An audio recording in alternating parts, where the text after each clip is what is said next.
विवेचन केलं आहे। क्रांतीसूर्य महात्मा फुले यांच्या जयंतीनिमित्त पंतप्रधान नरेंद्र मोदी यांनी त्यांना अभिवादन केलं आहे। मानवतेचे खरे सेवक असलेल्या महात्मा फुले यांनी समाजातील शोषित आणि वंचित घटकांच्या कल्याणासाठी आपलं जीवन समर्पित केलं।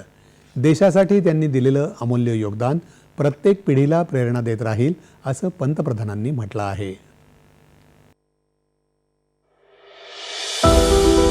महात्मा फुले ने भारतीय समाज पर अपना गहरा प्रभाव छोड़ा है।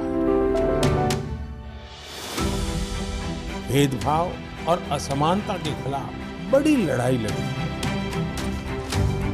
जन जन के सशक्तिकरण के प्रयास किए, सत्य शोधक समाज की स्थापना की।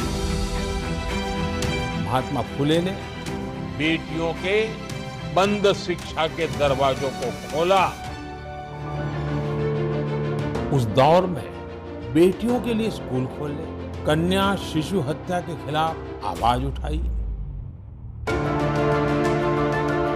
वो कहते भी थे कि किसी भी समाज के विकास का आकलन उस समाज में महिलाओं की स्थिति को देखकर किया जा सकता है। हमें बाबा साहब आम्बेडकर के कार्यों में भी महात्मा फुले के प्रभाव साफ दिखाई देते हैं।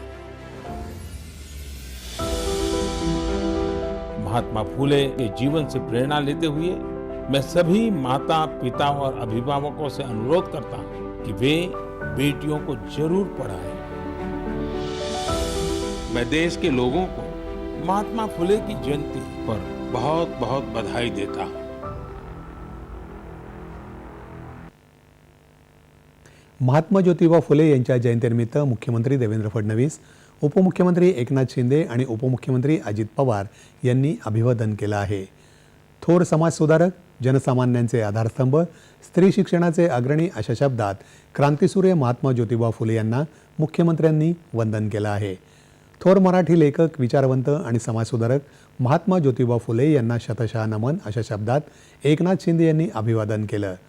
आज दिसणारी सामाजिक न्यायाबाबतची जागरूकता, महिलांचा सर्व क्षेत्रातील आत्मविश्वासपूर्ण वावर, देशात निर्माण झालेली प्रगत, पुरोगामी, सुधारणावादी समाजव्यवस्था ही क्रांतीसूर्य महात्मा फुले आणि क्रांतिज्योती सावित्रीबाईंनी त्या काळात दाखवलेल्या दूरदृष्टी, केलेला त्याग आणि घेतलेल्या परिश्रमांचं फळ आहे अशा शब्दात अजित पवार यांनी महात्मा फुले यांना आदरांजली वाहिली आहे।